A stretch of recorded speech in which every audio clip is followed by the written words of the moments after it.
내가 김밥을 처음 말았던 게 32이었어요. 남편이 갑자기 세상을 떠나고 장례식장에서 돌아오는 길, 큰아들 민수가 내 손을 잡고 울더군요. 엄마, 우리 어떡해? 그때 작은아들 민호는 겨우 6살. 아빠가 누군지도 모르고 장난감만 만지작거리고 있었어요. 그날 밤 두 아들 재운 후 부엌 구석에 앉아서 생각했어요. 이제 어떻게 살지? 손에 쥔 건 통장 하나, 잔고 87만 원. 그게 전부였어요.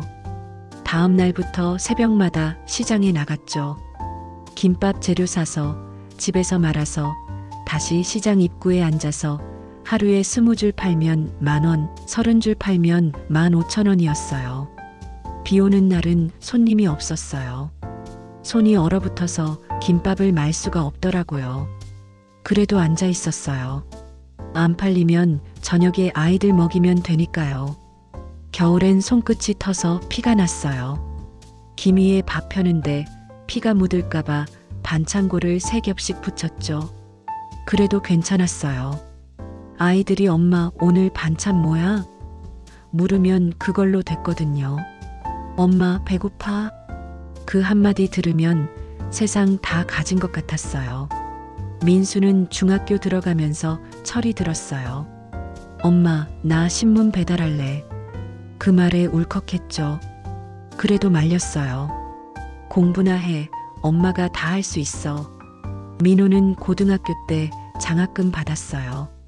엄마 1등 했어.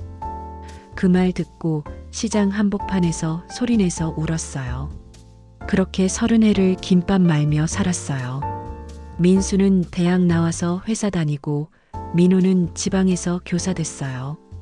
두 아들 다 잘 됐죠. 통장에 돈이 조금씩 쌓이니까 이제는 좀 쉬어도 되겠구나 싶더라고요.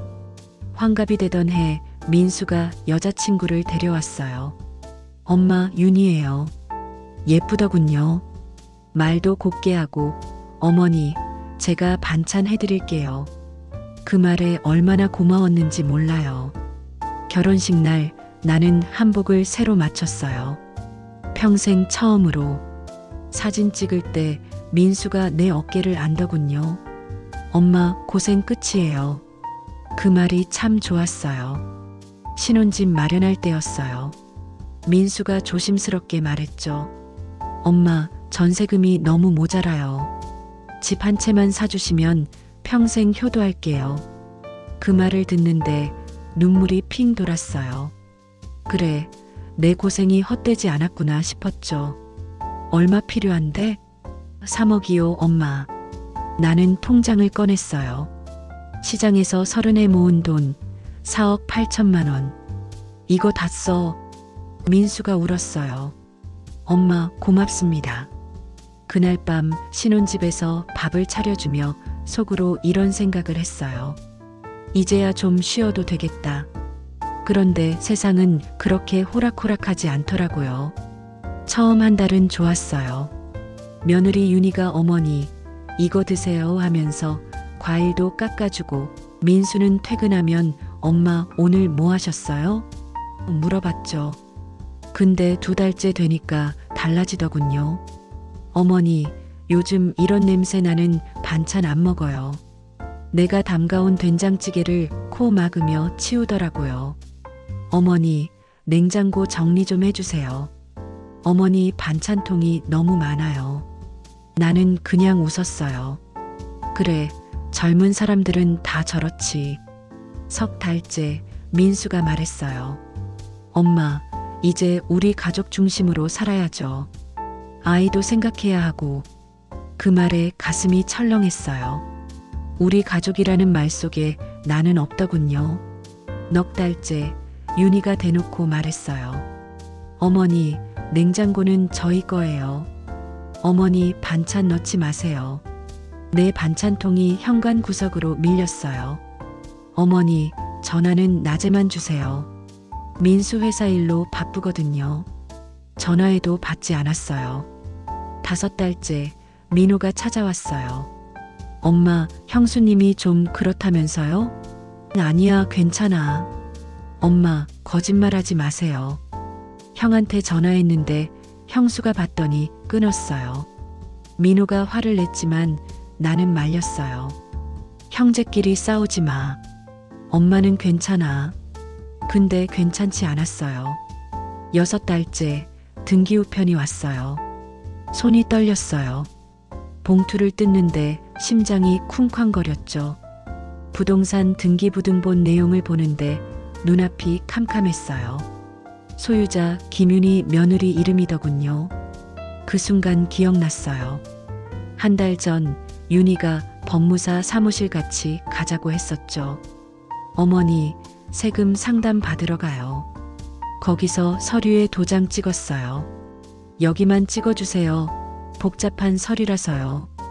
나는 그때 아무 생각 없이 도장을 찍었어요. 그게 집 소유권 이전 서류였던 겁니다. 물컵이 손에서 떨어졌어요. 바닥에 쏟아진 물 위로 서류가 젖어들었죠. 그때 깨달았어요.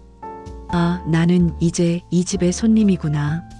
아니, 손님도 아니구나. 짐이구나. 그날 밤 민수를 불렀어요. 민수야, 이게 뭐니? 서류를 내밀었죠. 민수가 당황하더군요. 엄마, 그게 세금 때문에. 세금? 내가 산 집인데 무슨 세금? 엄마, 나중에 상속세가 너무 많이 나와요. 그래서 미리 내 마누라 이름으로 해놨다. 이거지? 민수가 고개를 숙였어요. 엄마, 미안해요. 근데 어차피 우리 집인데 뭐가 문제예요? 그 말에 심장이 멎는 것 같았어요. 어차피 우리 집 나는 아무 말도 못했어요. 그날 밤 가슴이 답답해서 누워 있었는데 정말로 숨이 막히더라고요. 119를 불렀어요. 아니, 민호가 불렀죠. 민수 내외는 외출 중이었거든요. 병원에 실려갔어요. 응급실 침대에 누워서 천장을 보는데 눈물이 흘렀어요. 30회를 김밥 말았는데 이게 끝이구나. 민호가 내 손을 잡았어요. 엄마, 괜찮아요? 민호야, 너는 결혼하지 마. 엄마, 무슨 소리예요? 엄마 같은 인생 살지 마. 너는 너 인생 살아. 이번 이틀째 민수가 왔어요. 윤희는 안 왔죠. 엄마, 많이 아팠어요? 응. 빨리 나으세요. 집에 가서 쉬셔야죠. 집이라는 말이 이상하게 들렸어요. 그게 아직 내 집인가? 사흘째 윤희가 왔어요. 과일 한 봉지 들고. 어머니, 괜찮으세요? 응. 어머니, 퇴원하시면 요양원 알아봐야 하지 않을까요? 제가 어머니 간병하기 힘들어요. 아기도 가졌거든요. 그 말을 듣는데 웃음이 나왔어요. 아, 이제 나는 짐이 아니라 버릴 물건이구나. 알았어, 알아볼게. 윤희가 환하게 웃었어요. 어머니, 이해해 주셔서 감사해요. 병실 문이 닫혔어요. 나는 천장을 보면서 생각했어요. 이제 됐다. 이제는 나도 나를 위해 살아야겠다. 퇴원하던 날 민호가 물었어요. 엄마, 형한테 뭐라고 할 거예요? 아무 말도 안 할 거야. 엄마, 그냥 참으시려고요? 아니, 민호야. 엄마는 이제 안 참아. 근데 말로는 안 돼. 집에 돌아왔어요. 민수 내외는 외출 중이었죠. 다행이었어요. 나는 조용히 내 방으로 들어가서 서랍을 열었어요.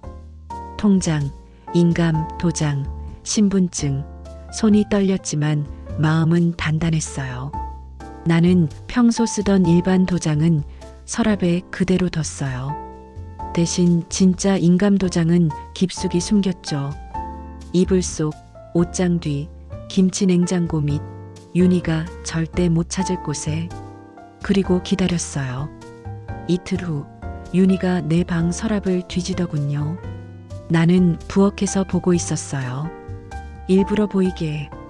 윤희가 도장을 찾았어요. 평소 쓰던 도장, 인감 아닌 그냥 도장. 찾았다. 윤희가 작게 중얼거리더군요. 나는 모른 척했어요. 일주일 후 은행에서 전화가 왔어요. 김순자 할머니 댁 맞으십니까? 네. 며느님께서 할머니 명의 예금을 해지하려고 하시는데 도장이 인감이 아니어서 확인차 전화드립니다. 그 순간 심장이 쿵 하고 내려앉았어요. 예금까지? 할머니, 혹시 아세요? 1억 8천만 원 예금 말씀입니다. 내가 남겨둔 마지막 돈. 아니요. 저는 모릅니다. 그거 해지하면 안 됩니다. 알겠습니다. 본인 확인이 안 되니 진행 중단하겠습니다. 전화를 끊었어요. 그날 저녁 윤희가 돌아왔어요. 얼굴이 창백했죠. 어머니, 도장이 인감이 아니었어요? 응. 그럼 진짜 인감은 어디 있어요? 왜? 뭐 하려고? 윤희가 말을 못하더군요. 그때 민수가 들어왔어요. 엄마, 도장 어디 있어요? 은행에서 필요하대요. 왜 필요한데? 엄마 예금 정리해야 해요. 세금 문제도 있고. 세금? 내 돈 내가 쓰는데 무슨 세금? 엄마 복잡해요. 그냥 도장만 주세요. 안 줘. 민수가 당황했어요. 엄마, 왜 그러세요? 민수야, 너 엄마 돈 다 쓸 생각이었니? 아니, 엄마. 그게 아니라. 그럼 뭔데? 집도 내 마누라 이름으로 하고 이제 돈까지? 민수가 할 말을 잃었어요. 윤희가 끼어들었어요. 어머니, 이해 좀 해주세요. 저희도 애 키워야 하잖아요. 그래, 너희 애 키워야지. 근데 내 돈으로? 어머니, 어차피 나중에 상속받을 거잖아요. 그 말에 웃음이 나왔어요. 나 아직 안 죽었는데 벌써 상속 얘기? 윤희가 얼굴이 빨개졌어요. 어머니, 그게 아니라. 됐어. 나 이제 여기 안 살 거야. 민수가 무릎을 꿇었어요. 엄마, 미안해요. 나도 몰랐어요. 윤희가 그냥 서류 정리하는 거라고. 몰랐다면 더 나쁘다. 자식이라면 물어봤어야지. 그 말 남기고 방으로 들어갔어요. 그날 밤 나는 가방을 쌌어요. 옷 몇 벌, 통장, 신분증, 인감도장, 그리고 작은 손수건 하나 30해 전 남편이 준 거예요. 다음날 새벽 민수 내외가 자는 사이 집을 나왔어요. 민호한테 전화했죠. 민호야, 엄마야. 엄마 어디세요? 형이 난리 났어요. 민호야, 엄마 잘 있어. 걱정 마. 엄마 어디 가시는 거예요? 엄마가 엄마 인생 살러 가. 전화를 끊었어요. 택시를 타고 은행으로 갔어요. 예금을 전부 해지했죠. 1억 8천만 원, 30에 김밥 말아서 남겨둔 돈. 할머니, 이렇게 큰 돈 들고 다니시면 위험해요. 괜찮아요. 이제 쓸 데가 있어서요. 나와서 법무사 사무실로 갔어요. 할머니, 오셨어요? 네. 진명에 다시 돌릴 수 있나요? 할머니께서 도장 찍으신 서류가 있어서 힘들 것 같은데요. 그럼 소송하면 되나요? 가능은 하지만 시간이 오래 걸리고 가족 간 소송이라. 됐어요. 안 할래요. 네. 그냥 그 집 그 사람들 주는 거예요. 나는 상관없어요. 할머니, 3억짜리 집인데요. 괜찮아요. 나한테 더 중요한 게 있어요. 대신 기부 서류 하나 쓰고 싶어요. 기부요? 네. 내 재산 전부 기부하는 거요. 법무사가 놀랐어요. 할머니, 자녀분들은요? 자식은 품 안에 있을 때만 자식이에요. 이젠 필요 없어요. 기부 계약서를 썼어요. 본인 김순자는 본인 명의 예금 전액을 지역사회복지재단에 기부한다. 도장을 찍었어요. 진짜 인감도장으로. 이거 공증까지 해주세요. 네, 할머니. 서류를 손에 쥐고 나오는데 발걸음이 가벼웠어요. 그리고 지역사회복지재단으로 갔어요. 어떻게 오셨어요? 기부하러 왔어요. 기부요? 얼마나요? 1억 8천만 원이요. 직원이 깜짝 놀랐어요. 할머니, 정말이요? 네. 30에 김밥 팔아서 모은 돈이에요. 이걸로 불우한 아이들 도와주세요. 할머니 가족은 괜찮으세요? 가족? 이제 세상이 내 가족이에요. 기부식 날 기자가 왔어요. 할머니, 왜 가족에게 남기지 않으셨어요? 나는 웃었어요. 자식은 품 안에 있을 때만 자식이에요. 이젠 세상이 내 아들입니다. 기자가 눈물을 글썽이더군요. 할머니, 후회 안 하세요? 후회요? 하나도 안 해요. 이제야 속이 시원해요. 그날 밤 민수한테 전화가 왔어요. 엄마, 기사 봤어요. 엄마, 그게 무슨 짓이에요? 무슨 짓? 내 돈 내가 쓰는데. 무슨 짓? 엄마, 그 돈 우리 돈이잖아요. 네 돈? 언제부터? 엄마가 우리 주려고 모은 거잖아요. 아니, 내가 나 먹고 살려고 모은 거야. 너희 주려고 모은 거 아니야. 엄마, 진짜 너무하시네요. 민수가 소리를 질렀어요. 너무해? 집 빼앗아간 사람이 너무하다고? 그건 세금 때문에. 됐어, 민수야. 너는 이제 집도 있고 돈도 있잖아. 엄마는 이제 필요 없지? 엄마. 민수야, 잘 살아. 그리고 엄마한테 연락하지 마. 이제 남이야. 전화를 끊었어요. 손이 떨렸지만 마음은 편했어요. 민호한테도 전화가 왔어요. 엄마, 괜찮으세요? 응, 민호야. 엄마 아주 좋아. 엄마, 어디 계세요? 제가 갈게요. 아니야. 엄마 혼자 잘 있어. 민호야, 너는 너 인생 살아. 엄마 걱정하지 말고. 엄마. 민호야, 엄마 사랑해. 너는 효자야. 그거 알지? 엄마, 저도 사랑해요. 전화를 끊고 나니 눈물이 났어요. 민호는 다르니까. 민호는 진짜 아들이니까.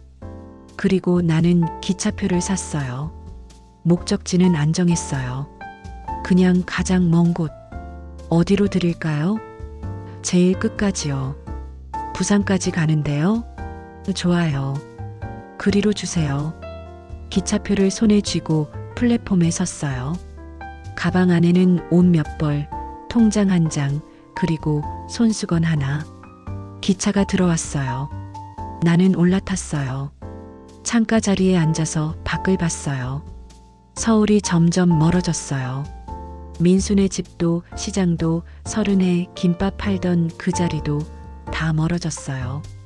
근데 이상했어요. 슬프지 않더라고요. 오히려 가슴이 뻥 뚫렸어요. 이제 나는 누구의 엄마가 아니라 그냥 나야. 기차가 터널을 지나갔어요. 어두웠다가 다시 밝아졌어요. 터널을 빠져나오니 바다가 보이더군요. 나는 처음으로 바다를 봤어요. 야, 이렇게 넓구나. 눈물이 났어요. 슬픈 게 아니라 시원해서. 그리고 중얼거렸어요. 순자야, 잘 먹고, 잘 자고, 잘 웃자. 이제 내 인생은 내가 써라. 끝.